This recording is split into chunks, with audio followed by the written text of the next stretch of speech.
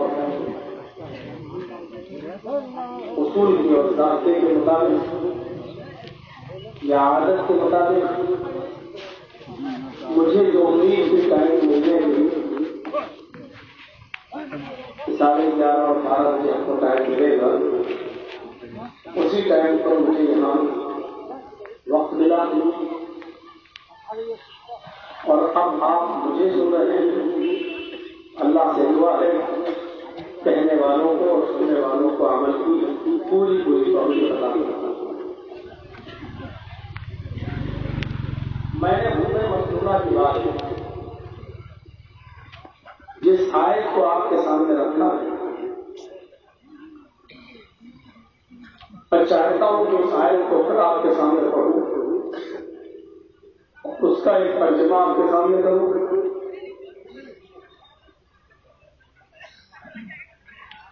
تاکہ بات کو سمجھنے میں اور سمجھانے میں آسانی ہو سکے اور آپ سمجھ سکیں کہ میں کیا بولا سکوں۔ اس آیت کے اندر نبی اکرم صلی اللہ علیہ وسلم کی رحمت، شفقت، محبت کو ایک عجیب رنگ دیا گیا اور بتایا گیا ہے کہ نبی اکرم صلی اللہ علیہ وسلم خاص طور پر مومنوں کے لیے کتنے مہربان ہیں۔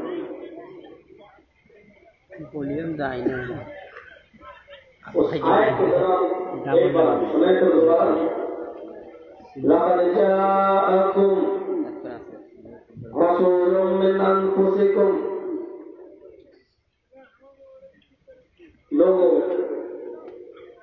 تمہارے پاس ایک ایسے رسول آ چکے ہیں، لوگوں تمہارے پاس ایک ایسے پیغمبر تشریف لا چکے ہیں، من انفسکم، جو تمہارے ہی جنس سے، تم ہی میں سے ہے، ان کی جنسیت تم سے الگ نہیں ہے، تم انسان ہو وہ بھی انسان، تم کھاتے پیتے ہو وہ بھی کھاتے پیتے، تم اٹھتے بیٹھتے چلتے پھرتے ہو وہ بھی اٹھتے بیٹھتے چلتے پھرتے،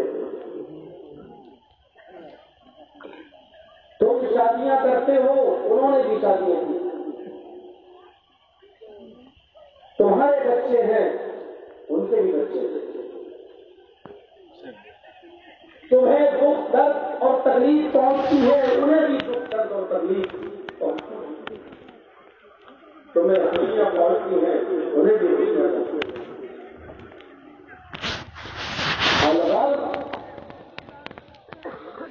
جن حالات سے تم دو چار ہوتے ہو اور جو حالات تمہارے سامنے درپیش ہوتے ہیں ان حالات سے وہ بھی گزرتے ہیں۔ لقد جاءکم رسول من انفسکم، لوگ تمہارے درمیان ایک ایسے نبی، ایک ایسے پیغمبر تشریف لا چکے ہیں جو تم ہی میں سے ہیں، عزیز علیہ ما عنتم، تمہاری پریشانی تمہاری تکلیف ان کے اوپر شاق گزرتی ہے۔ میں کوئی یوں کہہ سکتا ہوں تمہارا درد وہ اپنا درد سمجھتے ہیں، تمہاری تکلیف وہ اپنی تکلیف سمجھتے ہیں۔ میں اس کو یوں بھی کہہ سکتا ہوں کانٹا تمہیں چھپتا ہے اس کا درد محمد رسول اللہ اپنے اندر محسوس کرتے ہیں، تکلیف تمہیں پہنچتی ہے احساس محمد رسول اللہ کو ہوتا ہے. عزیز علیہ ما عنتم، تمہاری تکلیف ان کے اوپر شاپ گزرتی ہے. حریص علیکم، تمہارے فائدے کے بڑے متمنی اور خواہش مند رہتے ہیں. وہ چاہتے ہیں کہ تمہیں کوئی نقصان نہ پہنچے، کوئی ضرورت نہ پہنچے، بلکہ فائدہ پہنچے. حریص علیکم، تمہارے فائدے کے بڑے متمنی خواہش مند رہتے ہیں. بالمؤمنین رؤوف الرحیم، اور مومنوں کے ساتھ ان کی رحمت کچھ خاص ہے. مومنوں پر وہ کچھ خاص مہربان ہے. کوئی یہ نہ کہے کہ مومنوں پر مہربان ہے، دوسروں پر یہاں سے احساس کرتے ہیں.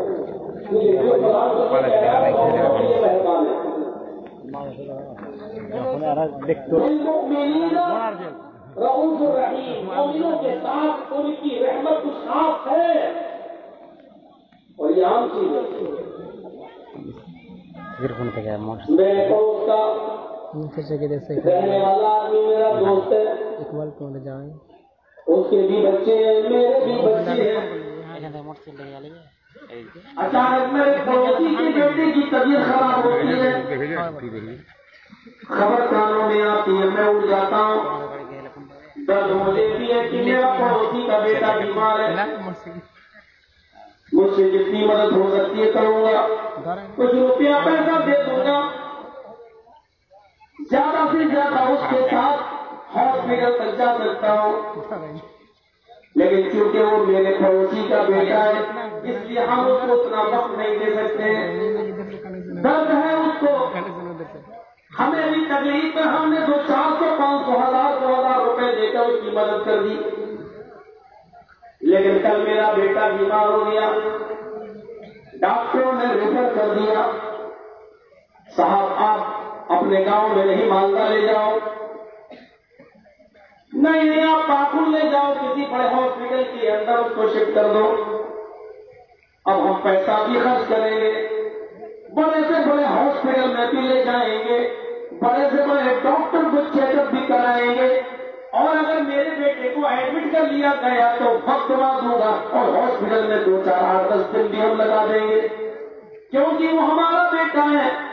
مجھے اپنے بیٹے کے ساتھ جو محبت ہے وہ پڑوسی کے بیٹے کے ساتھ نہیں. حالانکہ پڑوسی کے بیٹے کے ساتھ بھی محبت ہے، لیکن 2 400 500 روپیہ میں دے دیتا ہوں.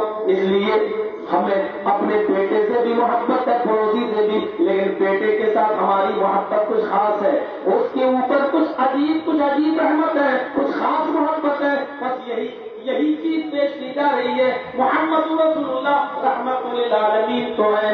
آپ کو یہودی عیسائی سب کے لیے رحمت بن کر تو آئے ہیں، بدھسٹ جینی ہندو سب کے لیے رحمت بن کر تو آئے ہیں، لیکن مومنوں کے ساتھ ان کی رحمت کچھ خاص ہے. اپنوں کے اوپر کوئی آدمی زیادہ ہی مہربان، یہاں اسی رحمت کی طرف اشارہ کیا جا رہا ہے، اپنا یت کی طرف. لقد جاءكم رسول من انفسكم عزيز عليه ما عنتم حريص عليكم بالمؤمنين رؤوف رحيم. لوگوں تمہارے درمیان ایک ایسے پیغمبر آئے ہیں، ایک ایسے رسول تشریف لا چکے ہیں جو تمہیں میں سے، تمہاری جنس سے، تمہاری نفس سے ہیں. تمہاری تکلیف ان کے اوپر شاخ گزرتی ہے. ہاں، تمہارے فائدے کے بڑے خواہش میں بڑے متمنی رہتے ہیں، اور مومنوں کے لیے ان کی کچھ خاص رحمت ہے. آئیے مومنوں کے لیے رحمت دیکھیے، مومنوں کے لیے کچھ خاص رحمت دیکھیے. ہمارے نبی کتنے مہربان ہیں. یہ مسواک جو ہم آرام کرتے ہیں تو مجھے اب اس کو معمولی سمجھتے ہیں، یہ معمولی مسواک نہیں ہے. نبی اکرم اپنی بیوی حضرت عائشہ کے ران کے اوپر ان کی گود میں سر رکھ کر لیٹے ہوئے ہیں. بخاری شریف کا چیپٹر کھولیے، کتاب الجنائز، آخری حالات ایسی حالات پر نظر ڈالیے آپ کے انتقال میں بس تھوڑی ہی دیر باقی رہ جاتی ہے، فجر کے بعد اور ظہر کے بیچ میں، فجر اور ظہر کے بیچ میں آپ کا انتقال ہو جاتا ہے، یعنی تقریباً 9 ساڑھے 9 10 بجے کے ٹائم پر دن میں. لیکن فجر کے بعد سے لے کر یہ 9:30 10 بجے کا جو وقت ہے یہ بڑا عجیب وقت گزر رہا ہے. سورج نکلنے کے بعد حضرت عائشہ صدیقہ کے بھائی اپنی بہن کے گھر میں، اما عائشہ کے گھر میں، محمد رسول اللہ کے گھر میں تشریف لاتے ہیں. اللہ کے نبی اپنی بیوی اما عائشہ کے گود میں اپنا سر رکھے ہوئے ہیں.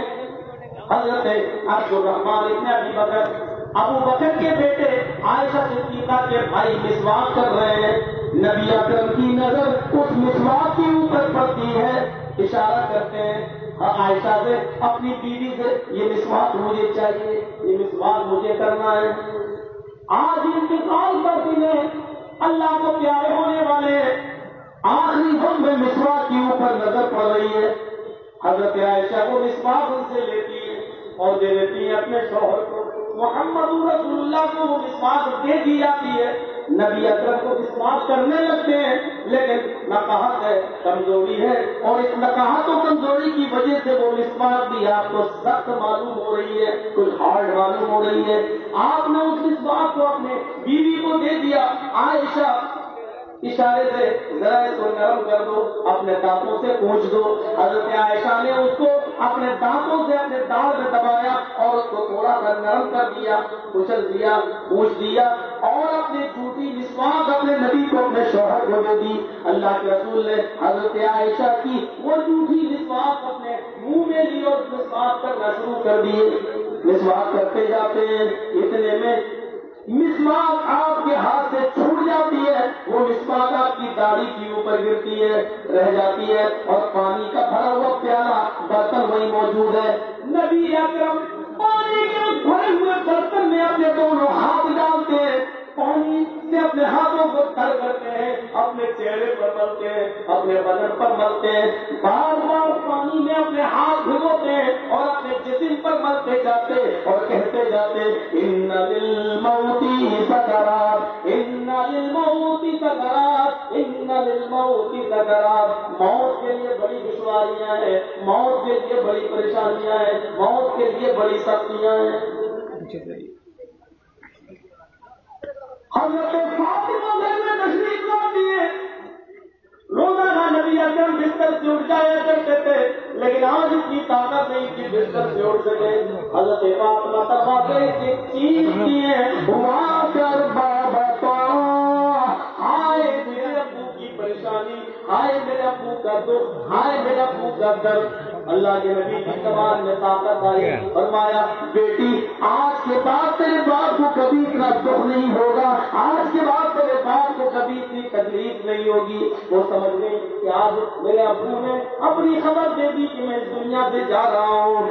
پھر کی آنکھوں میں آنسو آ گئے. اللہ کے نبی نے اپنی بیٹی کے کان کو اپنے ہونٹوں کے قریب کیا اور فرمایا بیٹی تم غم کیوں کرتی ہو، میرے اہل بیت میں سب سے پہلے اگر مجھ سے کوئی ملے گا تو تم ملو گی، یعنی میرے پیچھے پیچھے تم آ رہی ہو. اس کے بعد حضرت فاطمہ کے کانوں میں اور جملہ ادا کیا فاطمہ تو سیدۃ نساء اہل الجنہ. ارے فاطمہ ابھی ابھی جبریل نے خوشخبری سنائی کہ فاطمہ سے کہہ دو اللہ نے تمہیں جنت کی تمام عورتوں کا سردار بنا دیا.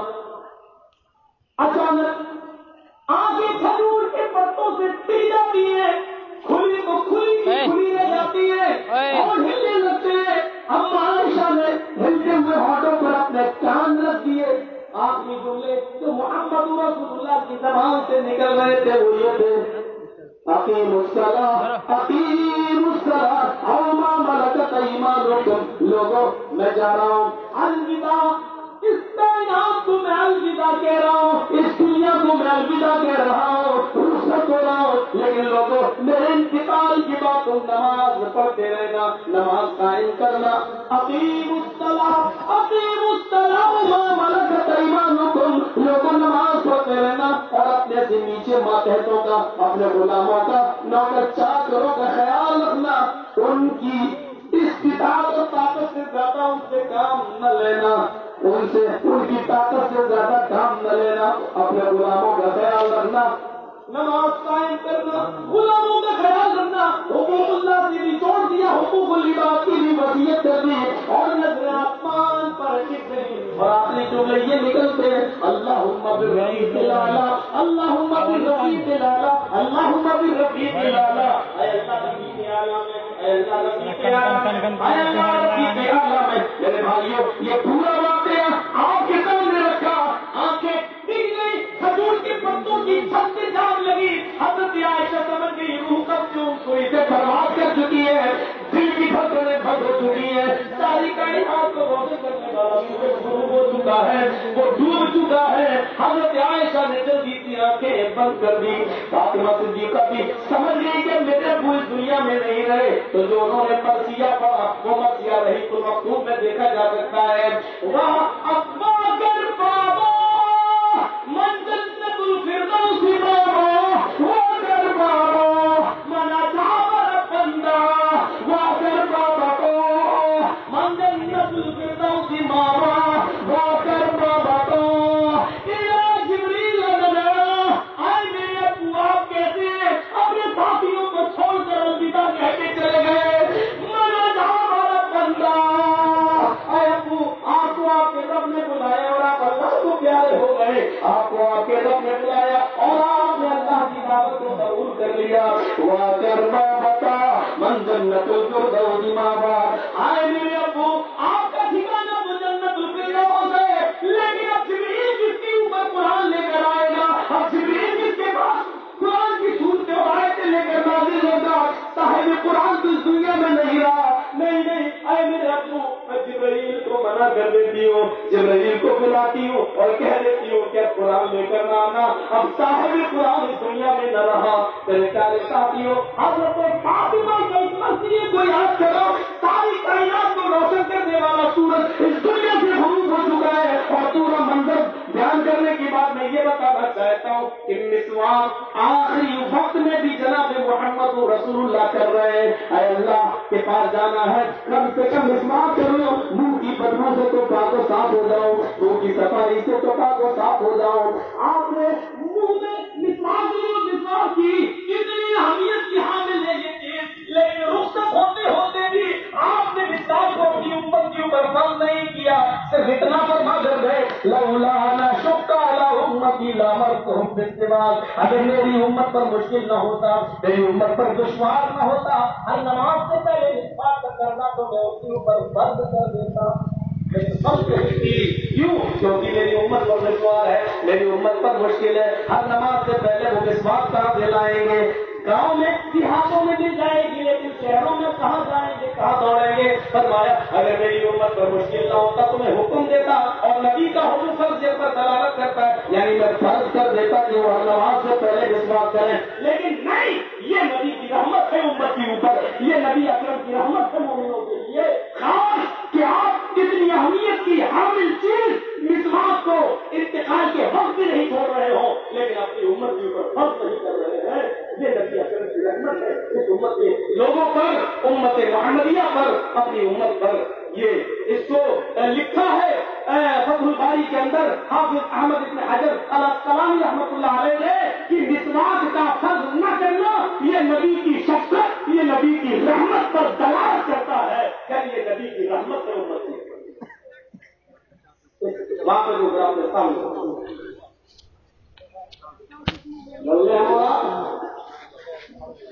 ایک دوسرے کا مدد کر لیں، قتل کر لیں، جھگڑا کر لیں.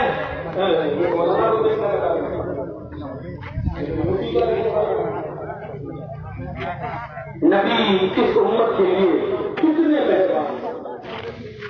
صرف ایک مثال بھی ہم نے آپ کے سامنے رکھی ہے. مسواک ابن حجر نے لکھا ہے مسواک کے ہر نماز سے پہلے مسواک تلفظ نہ کرنے میں نبی کی شفقت چھلکتی ہے، نبی کی رحمت چھلکتی ہے. ہم زیادہ لگائیں نبی کتنے کہتے ہیں بالمؤمنین رؤوف رحیم. حضرت عمر بن عاص اپنے بیٹے عبداللہ کی شادی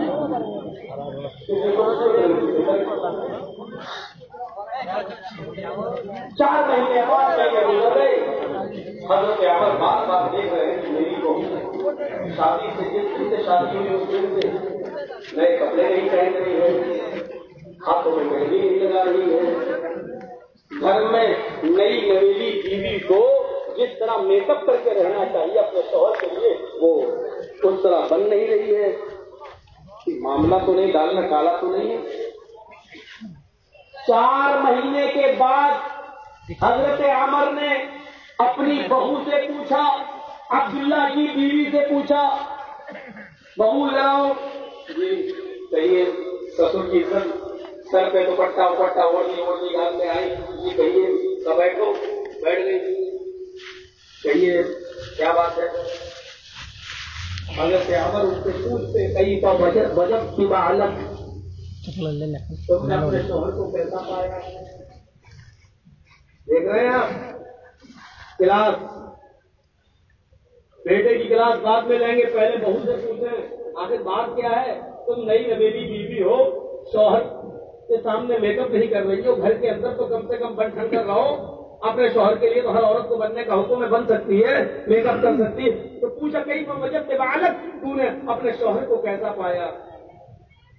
تو بڑے خوبصورت انداز میں شکایت کرتی ہے، آج کل کی عورتوں کی طرح نہیں.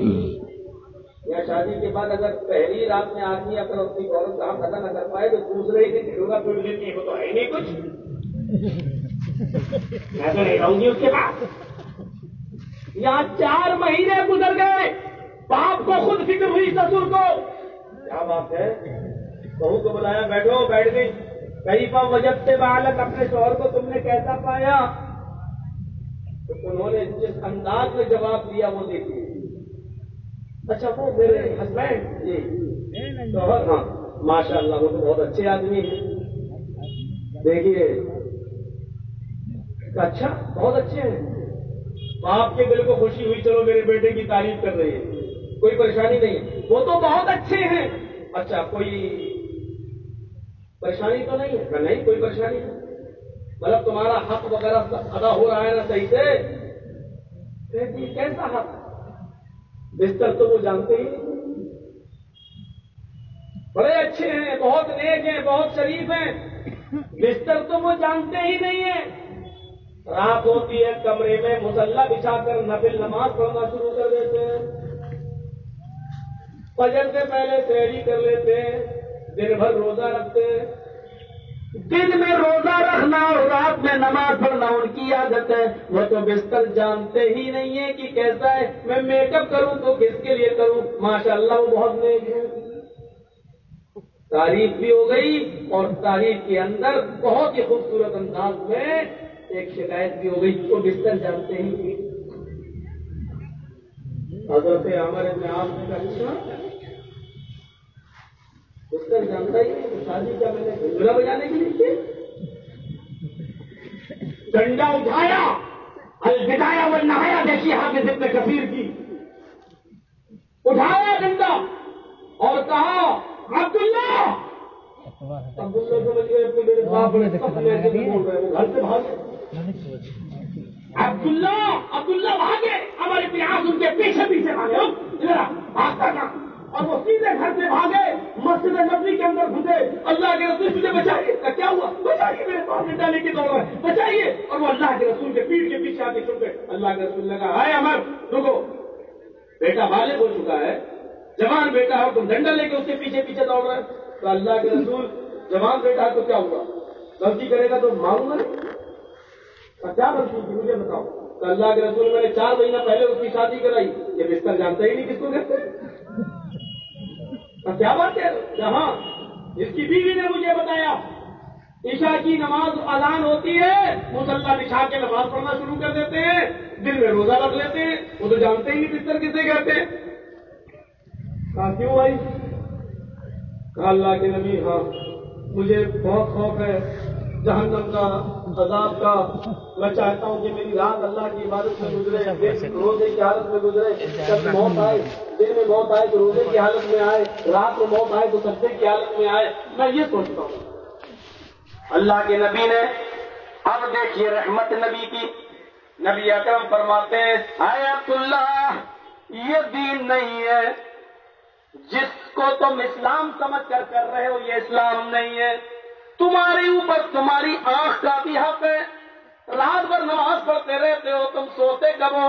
جب سوگے نہیں تو آنکھ تمہاری دکھے گی، درد کرے گی، تمہارے اوپر تمہاری آنکھ کا بھی حق ہے، تم کمر سیدھی کرنے کے لیے بستر پر لیٹ جایا کرو، تمہارے اوپر تمہارے جسم کا بھی حق ہے، تمہارے اوپر تم سے ملاقات کرنے جو آتے ہیں ان کا بھی حق ہے، اور تمہارے اوپر تمہاری بھومی کا بھی حق ہے۔ اے عبداللہ آئندہ ایسا مت کرنا، رات میں سویا بھی کرو، آخری پیر اٹھ کر اللہ کی عبادت بھی کر لیا کرو، اپنے بیوی کا حق بھی ادا کیا کرو، تمہارے اوپر ان چیزوں کا حق ہے، تمہارے اوپر تمہاری آنکھ کا حق ہے، تمہارے اوپر تمہارے جسم کا حق ہے، تمہارے اوپر تمہاری بیوی کا حق ہے، تمہارے اوپر تمہارے ملاقاتیوں کا حق ہے۔ ایک ایک چیز آپ نے بتائی اور پھر فرمایا جاؤ آج کے بعد ان تمام لوگوں کے حق ادا کرو۔ میرے بھائیوں پھر آپ نے فرمایا یہی اسلام ہے، یہی میرا دین ہے، یہی میری سنت ہے، اگر میرے اس راستے سے تم نے روگردانی کی تو ہم میں سے نہیں، یعنی تم مسلمان نہیں کہلاؤ گے، محمد رسول اللہ کی امتی نہیں کہلاؤ گے۔ میرے بھائیوں یہ نبی کی رحمت ہے، آپ نے سونے کا بھی حکم دیا، رات بھر کنٹینیو پیدل پہ نماز پڑھنے سے روکا، کنٹینیو ریگولر روزہ رکھنے سے بھی منع کر دیا، کیونکہ اس سے انسان کی صحت اور تندرستی خراب ہوگی، اور تندرستی تو ہزار نعمت ہے، یہ نبی کی رحمت نہیں ہے اس امت کے اوپر تو اور کیا ہے۔ ادھر وہ منظر سنایا نبی اکرم کے انتقال کا، ادھر یہ منظر سنایا آپ کو حضرت عمر ابن عاص کے بیٹے عبداللہ کا، باپ دوڑ رہا ہے ان کے پیچھے، ادھر تو باپ کی راضی نہیں لیتا ہے، گھروں کے حالات ایسے بن چکے ہیں، پوچھو بہو کیسی، بہو کے بارے میں تو ساتھ ہی جانے، ہم کیا جانے، ہم تو مرد ہیں، ہم کیسے بہو سے پوچھیں گے۔ ادھر ہمارے ابن عاص اپنی بہو سے پوچھ رہے تم نے اپنے شوہر کو کیسا پایا، اور آپ چاہتے کہ آپ کی بیوی پوچھے، آپ کی بیوی اپنی بہو سے پوچھے کہ تم کیسی ہو، آپ بھی اس بہو کے لیے باپ کا درجہ رکھتے ہو۔ نظر رکھو، اپنی اولاد پر بھی نظر رکھو کہ وہ میری بہو کہاں ادا کر رہا ہے یا نہیں کر رہا ہے، اور گھر والے بھی سوچیں۔ آج کل بڑے عجیب معاملے ہیں، ادھر ہے کہ نہیں ہمیں نہیں معلوم، شادی ہوئی، لڑکی گھر میں آئی، 2 مہینے کے بعد ایسا جادو چلاتی ہے گھر میں کہ وہ ساس سے الگ کروا دیتی ہے، اپنی سسر سے الگ کرا دیتی ہے، اپنے ایسا جادو اپنے شوہر پر چلاتی ہے۔ اپنے گھر میں رہی 18-20 سال تک، اپنے باپ کو باپ سمجھا، اپنی ماں کو ماں، لیکن جب لڑکے کے گھر آتی ہے اپنے شوہر کے تو لڑکے کے باپ کو اپنا باپ، لڑکے کی ماں کو اپنا ماں نہیں سمجھتی ہے، اور 2 مہینے میں ایسا جادو، ایسا چکر چلاتی ہے کہ لڑکا اپنی ماں اور اپنے باپ کو چھوڑنے پر راضی ہو جاتا ہے، لیکن گھر والی کو چھوڑنے کے لیے راضی نہیں ہوتا۔ حضرت ابراہیم کے اس واقعے کو یاد رکھنا، گئے اپنے بیٹے اسماعیل سے ملنے، تو وہ گئے تھے شکار کھیلنے، دروازہ کھٹکھٹایا، بہو نے دروازہ کھولا، وہ نہیں جانتی کہ میرے سامنے میرا سسر کھڑا ہے، پوچھا السلام علیکم، وعلیکم السلام، کیا ہوا؟ اسماعیل کہاں؟ وہ گئے شکار کرنے جنگل کے اندر۔ اچھا ٹھیک ہے، تم کیسی ہو؟ تمہیں مطلب؟ ارے میں پوچھ رہا ہوں گھر کے حالات کیسے ہیں؟ بہت برے حالات ہیں، صبح کھا لو تو شام کو نہیں ملتا، شام کو کھا لو تو صبح نہیں ملتا، اسی لیے تو جنگل میں شکار کرنے گئے، شکار کے گوشت پہ گزر بسر چل رہی ہے۔ اچھا ٹھیک ہے، اسماعیل آ جائیں تو ان سے کہنا ایک بوڑھا آدمی آیا تھا، اس نے تمہیں سلام عرض کیا۔ اچھا ٹھیک ہے، اور کچھ؟ اور کہہ دینا کہ گھر کی چوکھٹ ٹھیک نہیں ہے، چوکھٹ بدل لیں، گھر کی چوکھٹ ٹھیک نہیں ہے، چوکھٹ بدل دیں۔ اسماعیل علیہ السلام جب گھر پہ آتے ہیں، بیوی نے بتا دیا ایک بڈھا آیا تھا۔ اچھا سلام کا سمجھ گئے میرے باپ کو؟ اچھا اور کیا کہا؟ پتا نہیں اس بڈھے کا دماغ سڑ آ گیا، میرے گھر کی چوکھٹ تو ٹھیک ہے، دھوپ آتی ہے، ہوا آتی، سب کچھ آتی، وہ کہہ رہا کہ چوکھٹ بدل دیں، چوکھٹ ٹھیک ہے۔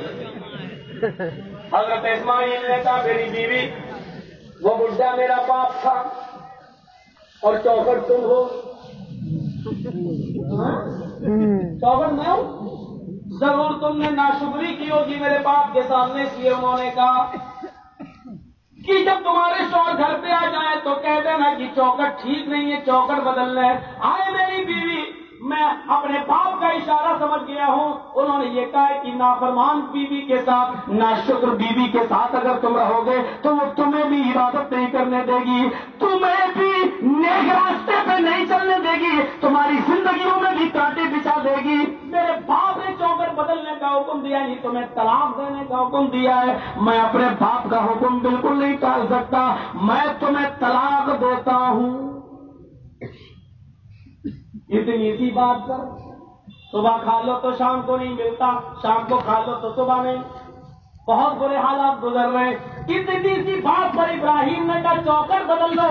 میری ماں، میری بہنوں، اس جلسے میں آنے والی خواتین سنو، تم نے تو اپنے شوہروں کے گھروں کو جہنم بنا دیا ہے، اس کی کمائی کو تم نے کس طریقے سے اڑایا، اس کے کاروبار اور بزنس کو آپ نے کیا سمجھ رکھا ہے؟ تم چاہتی ہو کہ وہ کما کر لائے، میرے ہاتھ میں پیسہ دے، تم چاہتی ہو کہ وہ مہینے میں جو تنخواہ ملے وہ میرے ہاتھ میں لائی جائے اور میں ساڑیاں خریدتی پھروں، فیئر اینڈ لولی خریدتی رہوں، پاؤنڈز خریدتی رہوں، وہ تم چاہتی ہو اس کی کمائی سے میں نئے نئے کپڑے لاؤں اور وہ نئے کپڑے اپنے شوہروں کے سامنے نہ پہنوں، شادیوں میں پہنوں، گھر میں تو رہے بنگر بن کر اور شادیوں میں جائیں ہیما مالنی کی اماں بن کر۔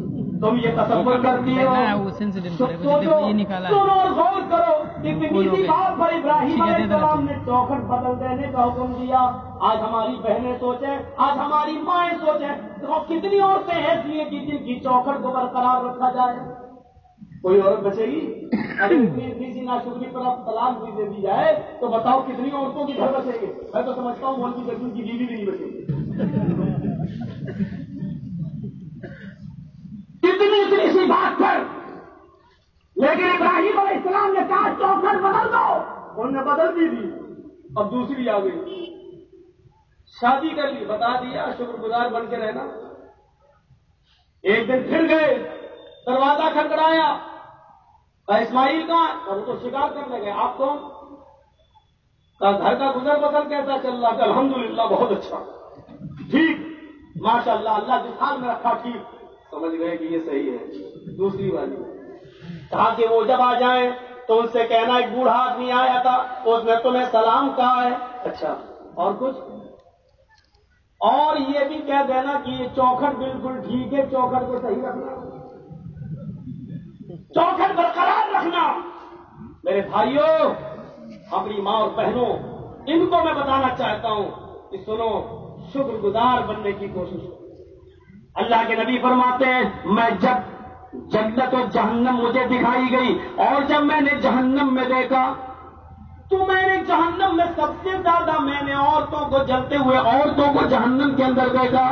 قلنا وبما یا رسول اللہ، صحابیات نے سوال کیا، اے اللہ کے نبی، عورتیں جہنم میں سب سے زیادہ جلتی ہوئی کیوں دکھائی دی؟ وجہ کیا ہے؟ تو آپ نے سب سے پہلی جو وجہ بتائی وہ یہ بتائی، تکثرن اللعن وتکفرن العشیر، لعن و تان زیادہ کرتی ہیں، لعن و تان زیادہ کرتی ہیں، وہ ایسی ہے، تیرا ستیہ ناش، اب تو مر جا، چڑیل لائی، لعن و تان زیادہ کرتی ہیں، وتکفرن العشیر، اور شوہروں کی نافرمانی زیادہ کرتی ہیں۔ ان دو کاموں کی وجہ سے ان کو جہنم کے اندر سب سے زیادہ دیکھا گیا۔ عورتیں جہنم میں سب سے زیادہ جو جائیں گی، اس کی اکثر سب اس کی مین وجہ، زیادہ تر وجہ یہ ہوگی عورتوں کے جہنم میں دخول کی کہ وہ لعن و تان کرنے والی ہوں گی اور شوہروں کی نافرمانی کرنے والی۔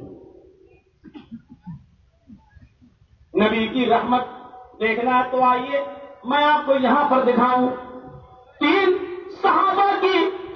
صحابیوں کی مشتمل جماعت وفد، یہ اللہ کے نبی کی بعض بیویوں کے پاس جاتا ہے، یا سراست و رحت نیلا بیوت ازواج النبی صلی اللہ علیہ وسلم، نبی اکرم کی بیویوں کے گھروں میں جاتا ہے اور نبی اکرم کے عبادت کے حالات کی جانکاری لیتا ہے. ان تینوں نے پوچھا نبی کتنی عبادت کرتے تھے, کتنا سوتے تھے؟ رات بھر میچ کھیلنے والوں, رات بھر والی بال کھیلنے والوں, رات بھر بیڈمنٹن کھیلنے والوں, کیرم بورڈ کھیلنے والوں, فٹ بال کھیلنے والوں. ذرا غور سے سنو, اللہ کے نبی جناب محمد رسول اللہ کی بیویاں بتاتی ہیں ہاں نبی اتنا سوتے تھے, اتنا جاگتے تھے, اتنی عبادت کرتے تھے, اتنا روزہ رکھتے تھے, سارے حالات کی جانکاری دی. تو یہ تینوں باہر نکلے اور کہنے لگے کہاں نبی, کہاں ہم, آئین ونحن, کہاں ہم, کہاں اللہ کے رسول. نہیں ہمیں تو اور زیادہ عبادت کرنی چاہیے. تو تین لوگ تھے, ان تین میں ایک نے کیا کہا, میں تو آج کے بعد رات بھر نماز پڑھوں گا, کبھی نہیں سوؤں گا. میں رات بھر عبادت کروں گا, کبھی نہیں سوؤں گا. دوسرے نے کہا اچھا تم نے رات لے لی, کہاں. دوسرے نے کہا میں دن بھر روزہ رکھوں گا, کبھی نہیں چھوڑوں گا, کبھی نہیں چھوڑوں گا, ہمیشہ دن میں روزہ رکھوں گا نفلی. تیسرے نے کہا اچھا رات میں تم نماز پڑھو گے, تم رات میں تم دن بھر روزہ رکھو گے, تو میں کیا کروں گا. اس نے کہا میں رات میں نماز بھی پڑھوں گا, دن میں روزہ بھی رکھوں گا, وانا اعتزل النساء, اور بیویوں کے قریب نہیں جاؤں گا, عورتوں کے قریب نہیں جاؤں گا. کون بیوی سے ملے, پھر نہائے, پھر دھوئے, پھر جائے, نماز پڑھے, پھر بچے پیدا ہوں گے, ان کی جھمیلے میں پڑے. نہیں, بیویوں سے الگ, رات میں نماز بھی پڑھوں گا, دن میں روزہ رکھوں گا, بیوی کے قریب نہیں جاؤں گا. آج تو سب کو چھوڑنا ہٹو. تینوں نے الگ باتیں کی. اللہ کے نبی کو پتا چلا, اللہ کے رسول آئے ان تینوں کے پاس اور کہا انتم الذی قلتم کذا و کذا, کیا تم ہی وہ لوگ ہو جو ایسا کہہ رہے تھے. بخاری کتاب النکاح میں یہ الفاظ دیکھے جا سکتے. کہا ہاں, اے اللہ کے رسول ہم ہی ہیں. ارے گاڑی یہ ہارن بجاتے ہوئے جا رہے ہیں, ان سے کہا کہ ہارن نہ بجائیں, نکلے وہاں سے. ہم سے اچھی تقریر تو ان کی بات کر رہی ہے. ہاں تم ہی وہ تین ہو جو ایسی باتیں کر رہے تھے. ہاں جھوٹ نہیں بولتے تھے, بل بہت صاف تھا. ہاں ہم ہی نے کہا. اللہ کے رسول نے کہا اچھا تم رات بھر نماز پڑھو گے, تم دن بھر روزہ رکھو گے, ہاں تم بیویوں کے پاس نہیں جاؤ گے. نہیں, اللہ سے تم زیادہ ڈرتے ہو یا میں؟ نہیں, اللہ کے رسول آپ زیادہ ڈرتے ہیں. اللہ کا خوف تمہارے اندر زیادہ ہے یا میرے اندر؟ نہیں, آپ کے اندر.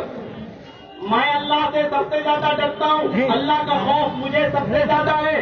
تو پھر میرا تو حال یہ ہے, رات میں سوتا بھی ہوں, عشاء کی نماز پڑھ کے آیا اور سو گیا, آخری پیر اٹھتا ہوں, وضو بنایا اور تہجد کی نماز پڑھنا شروع کر دیا. کبھی آدھی رات کے بعد اٹھا, اپنی بیویوں کا حق ادا کیا, غسل کر لیا اور عبادت کر لی. کبھی روزہ رکھا اور کبھی چھوڑ دیا نفلی. میرا حال یہ ہے, میں روزہ رکھتا بھی ہوں, چھوڑتا بھی ہوں, میں رات میں سوتا بھی ہوں, اٹھتا بھی ہوں, میں بیویوں کا حق ادا بھی کرتا ہوں اور چھوڑتا بھی ہوں. پھر آپ نے فرمایا یہی میری سنت ہے, یہی میرا طریقہ ہے. یعنی رات میں سونا, آنکھ کا حق ادا کرنا, بیوی کا حق ادا کرنا, جسم کا حق ادا کرنا, یہی میری سنت ہے. فمن رغب عن سنتی فلیس منی, اور اگر تم نے میرے طریقے سے, میرے اس راستے سے روگردانی کی تو مجھ میں سے نہیں. آپ نے کہا سنو, رات بھر نماز پڑھنے کے باوجود مجھ میں سے نہیں, دن بھر روزہ رکھنے کے باوجود مجھ میں سے نہیں, اپنی بیویوں سے الگ ہو کر رات بھر مصلی پہ نماز پڑھنے کے باوجود مجھ میں سے نہیں. اگر میرا طریقہ چھوڑا تو نوجوانوں سن لو, جو شریعت رات بھر پوری رات نماز پڑھنے کی اجازت نہیں دے رہی ہو, وہ شریعت تمہیں پوری رات کرکٹ کھیلنے کی اجازت دے گی. جو شریعت کنٹینیو, ریگولر, مسلسل پیدل پہ رات بھر نماز پڑھنے کی اجازت نہیں دیتی ہو, وہ شریعت تمہیں فٹ بال اور والی بال کھیلنے کی اور کیرم بورڈ کھیلنے کی اجازت دے گی. ہمیں سوچنا چاہیے. اللہ کے رسول نے کہا رات بھر نماز بھی نہیں پڑھ سکتے ہو مسلسل, ہمیشہ کنٹینیو روزے بھی نہیں رکھ سکتے ہو, بیوی کا حق بھی ادا کرنا ہے, رات میں اپنی آنکھ کا حق بھی ادا کرنا, اپنے جسم کا حق بھی ادا کرنا ہے. یہ نبی کی رحمت نہیں تو اور کیا ہے؟ یہ نبی کی رحمت نہیں تو اور کیا ہے؟ اسی رحمت کا ذکر کیا تھا شریمد بھاگوت مہان پران کے سن 12 ادھیائے 2 کے منتر نمبر 24 میں وما شکمارو ہدیو دت جگت پتی آسنتا دے منم شریشوریا گڑنویتا اتیشام بھوشنتی مناسی وشتانوے پاسوتے انگراگتی کنی گندھاندر سپرشاما وچرن سونا چھوڑیا ہائینا پرتی مگوتی پلنگا چدو دکسیو نکوتیشو نہنشیتی ویداہا پرشی مہانی مادک ورنتا پسا پرستا ینی آیا. وہ کل کی وہ انتم مہارشی, وہ انتم سندیشتا جب اس سنسار میں, اس ورلڈ میں, اس دنیا میں آئے گا تو ایشور کی طرف اس کو بلایا جائے گا, وہ اللہ کے پاس جائے گا. لیکن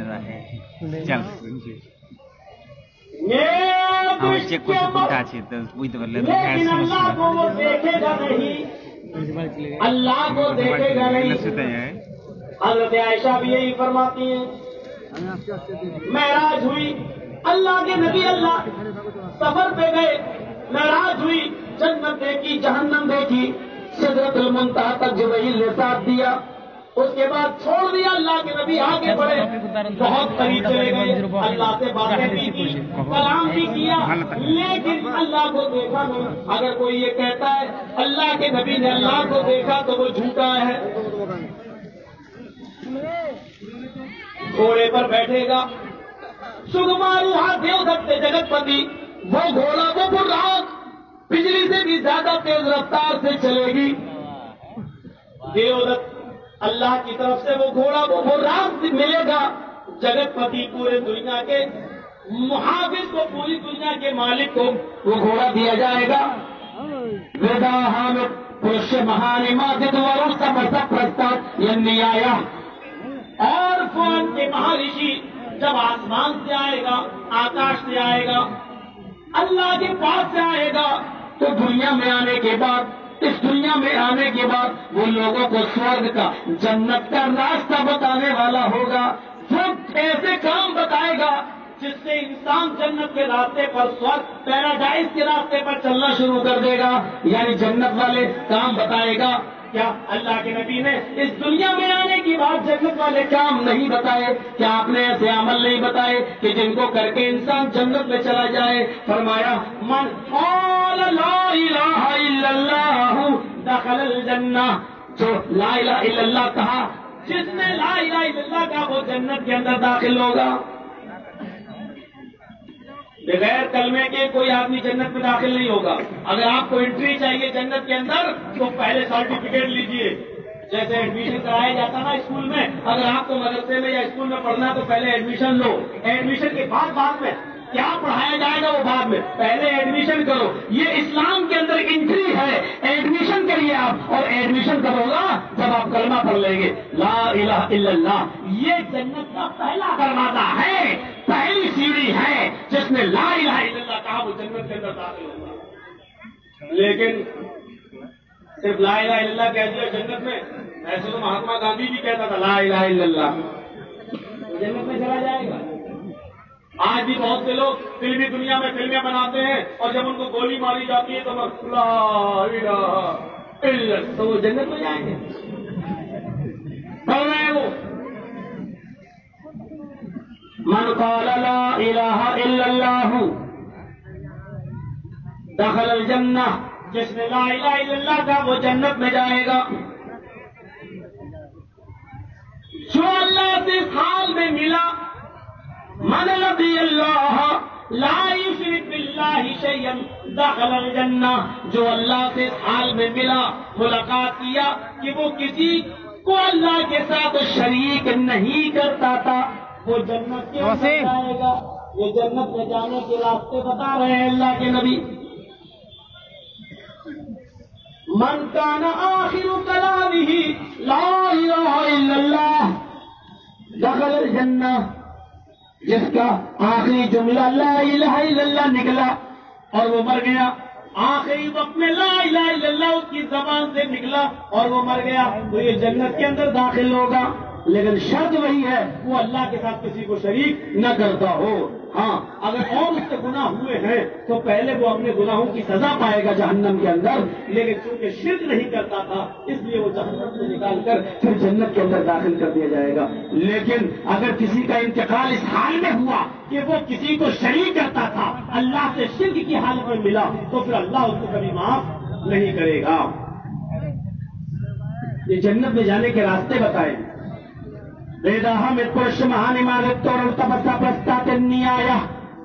سورگ میں جنت میں جانے کے وہ راستے بتائے گا. آسمان سے آنے کے بعد یعنی جنت جہنم دیکھنے کے بعد میں راستے آنے کے بعد وہ جنت میں جانے والے راستے بتائے گا. آپ نے جنت میں جانے والے راستے بتائے. من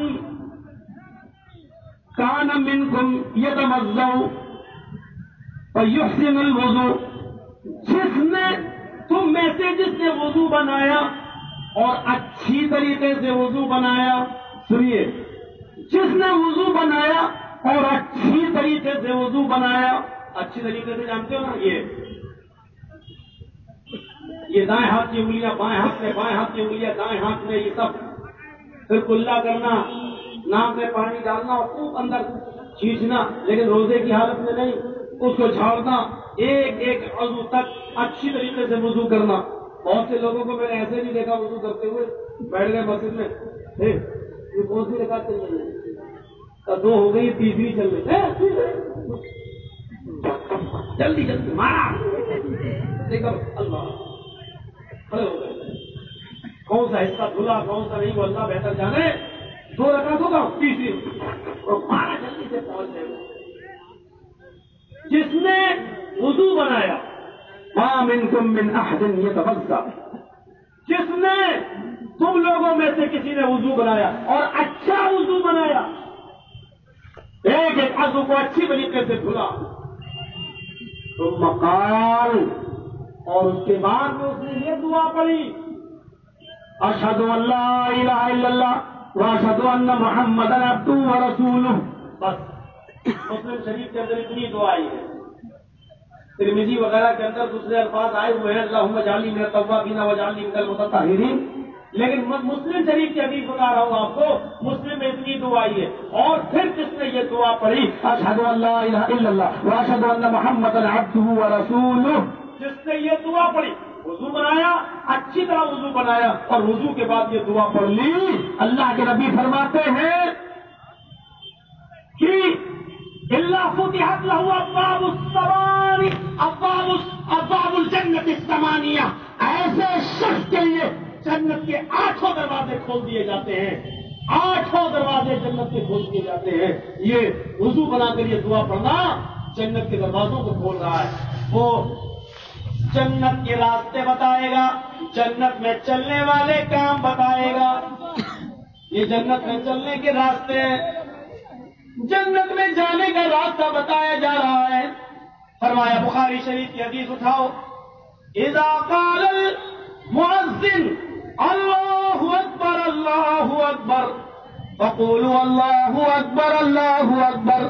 جب مؤذن کہے اللہ اکبر تو تم بھی کہو اللہ اکبر اللہ اکبر.